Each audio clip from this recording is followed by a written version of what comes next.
Este poder estaba concentrado en el rey. Dicho poder era ilimitado, es decir, que no estaba limitado por ningún poder independiente, por ejemplo, el poder legislativo y el poder judicial. Este poder era un derecho divino, por lo tanto, no aceptaban ni críticas ni oposiciones. El rey ejercía dictación de leyes, a lo que no estaba sometido el control de la economía y el cobro de impuestos, administración de justicia y dirigió el ejército.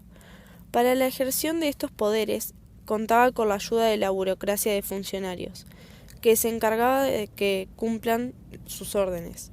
El rey también controlaba las funciones estatales, como los gremios y municipios. Los propagandistas presentaban al rey como máxima autoridad y protector del reino. Luego, la monarquía absoluta se desarrolló en el siglo XVI, principalmente en Francia e Inglaterra. En la segunda mitad del siglo XVII, Francia tuvo su máximo esplendor, ya que la victoria de la Guerra de los 30 años favoreció a la corona. La monarquía absoluta se convirtió en despotismo que consistía en la herencia de sus súbditos, unión religiosa, y no aceptaban rebeliones. Muchos países quisieron imponer el absolutismo en Europa, pero el que funcionó fue el de Francia. Luego el absolutismo entró en decadencia, ya que las personas se cansaron de las diferencias de las clases y también de la religión. El reinado de Luis XIV. Este reinado duró desde el año 1634 hasta el año 1715 y perteneció a la dinastía Borbón, que representó el triunfo del absolutismo en Francia, ya que estableció la monarquía absoluta del derecho divino. Este rey gobernó por sí mismo con ayuda de un consejo privado integrado por abogados burgueses. Él distribuyó por igual el trabajo en los abogados y también obtuvo la adhesión de la nobleza a través de pensiones, dotes y cargos en el ejército o en la corte. Trató de ampliar su poder con guerras en las que en algunas tuvo éxito, por ejemplo, contra Holanda, el Imperio Alemán, Inglaterra y España. En 1682 llevó 7.000 súbditos a Versalles y gracias a esto la cultura francesa se expandió. Su ejército se convirtió en un ejército modelo para Europa, con la menor cantidad de mercenarios extranjeros. Ocurre una nueva forma de organización económica llamada mercantilismo, que consistió en el cobro de aduanas y el control de ingresos de materia prima y productos extranjeros. Es una doctrina económica que se extendió en el siglo XVII por Europa. Esta creó una competencia comercial, guerras, por ejemplo la de los 30 años, y conquistas de nuevos territorios para venderles sus productos y obtener metales preciosos y materias primas. Considera que la riqueza se basa en la abundancia de metales preciosos que tiene el Estado. Así es que las monedas se necesitaban para la organización estatal. Para obtener esta riqueza, el mercantilismo aconsejaba que el Estado interviniera en la economía, regulando, protegiendo y estimulando actividades con mayor ingresos, como el comercio, y restando importancia a otras de menor ingresos, como la agricultura. Algunas medidas económicas propuestas por el mercantilismo eran aumentar las exportaciones de los bienes de lujo y reducir las importaciones para evitar el pago de oro y plata. La doctrina fue adoptada por reyes ya que querían reducir gastos y aumentar su poder. Los más destacados fueron Luis XIV y su ministro Jean-Baptiste Colbert, por sus medidas económicas de promoción del comercio extranjero y manufacturas. Estaba relacionado con la burguesía, lo cual aumentó sus ingresos. Luis XIV impulsó el esplendor de Versalles. Encargó a importantes arquitectos y paisajistas una obra prodigiosa que se convirtió en el palacio más grande de Europa y en un símbolo de la monarquía absoluta. Sus partes son: 1. Palacio de Versalles. Originalmente era el pabellón de caza de Luis XIII. Luis XIV lo amplió sucesivamente, lo convirtió en su residencia y en el centro del poder político francés. 2. Estanque y fuente de Latona. La fuente representa un paisaje de un poema de Ovidio. 3. Galería de los Espejos. Era el centro de reunión del palacio. Posee grandes arañas de luces, amplios ventanales y paredes espejadas. 4. La orangeria. Era un área para ubicar los naranjos, entre otros arbustos, y protegerlos de las bajas temperaturas invernales. 5. Los jardines de Versalles. Los parques y sectores del jardín poseen canteros con flores, estructuras, estanques y fuentes de agua. 6. Estanque y fuente de Apolo.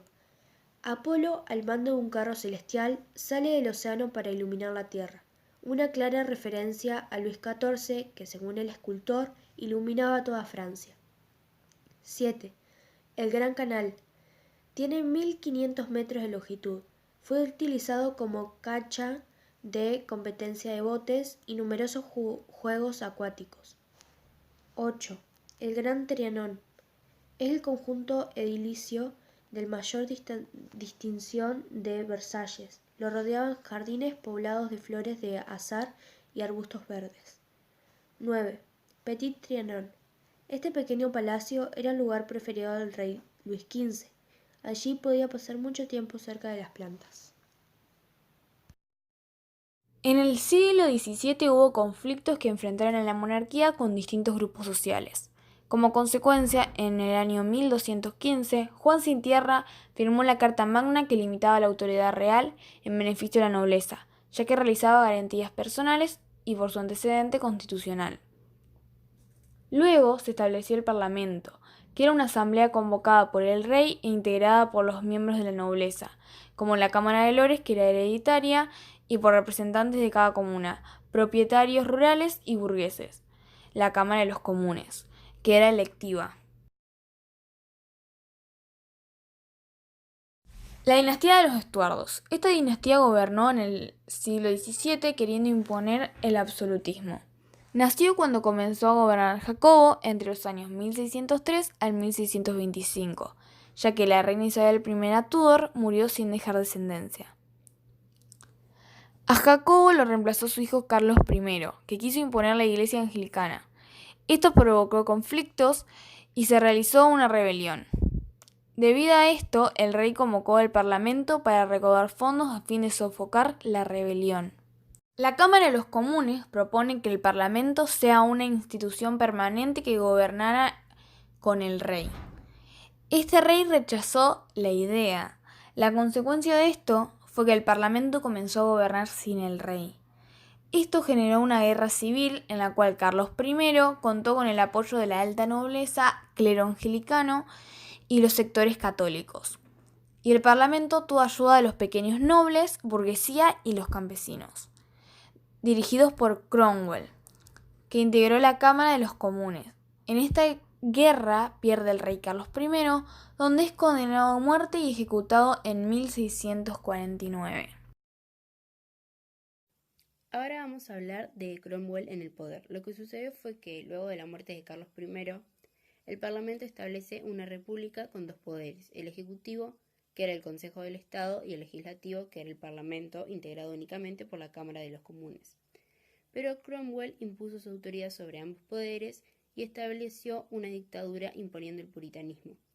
También impulsó las actas de navegación, que fueron muy importantes, ya que los productos que se importaban o exportaban del país debían transportarse en barcos ingleses, lo cual impulsó a la construcción de numerosos barcos, dando lugar a una poderosa flota que logró el control de la navegación marítima y las principales rutas comerciales. Ahora vamos a hablar de la Revolución de 1688, que lo que sucedió fue que la dictadura de Cromwell produjo un gran descontento y por eso su muerte favoreció el regreso de los Estuardo en manos de Carlos II. En el año 1660. En 1685 muere Carlos II y es reemplazado por Jacobo II, que pretendió gobernar sin el Parlamento. Este nuevo rey fue mal visto, ya que, por ejemplo, quiso ganarse el apoyo de católicos y disidentes, y para eso puso fin a las restricciones religiosas en 1687. Otro ejemplo es el de los juicios sangrientos, que eran juicios represivos que se dieron contra todos los opositores del régimen. Su descendiente fue Jacobo Francisco, quien tomó el trono, pero sus habitantes intentaron cambiarlo por Guillermo de Orange. En 1688 estalló la llamada Revolución Gloriosa, que consistió en un cambio de monarquía pacífica en Inglaterra. El Parlamento convoca a María, que era la hija mayor de Jacobo II, y a su esposo Guillermo de Orange, que era el príncipe de Holanda, para que derrocaran al monarca y sean reyes de Inglaterra. Guillermo aceptó y decide ir a Inglaterra para enfrentar al rey, por lo cual Jacobo decidió ir a Francia. Ellos se casan y se convierten en reyes de Inglaterra. Él decide nombrarse Guillermo III de Orange. La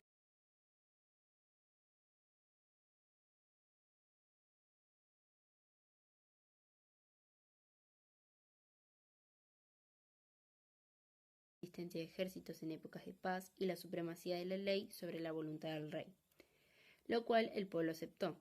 Dicha revolución puso fin al absolutismo en Inglaterra, ya que los ingleses eran precursores de atenuar o disminuir el absolutismo, dando origen a una monarquía parlamentaria constitucional, con división de poderes del Estado: el ejecutivo, que era ejercido por la ley; el legislativo, que era encargado por el Parlamento, que se ocupaba de elaborar leyes y crear impuestos; y el poder judicial, que era ejercido por tribunales de la justicia. De esta forma, el poder del rey ya no era de un derecho divino, por lo tanto debía aceptar la crítica y la oposición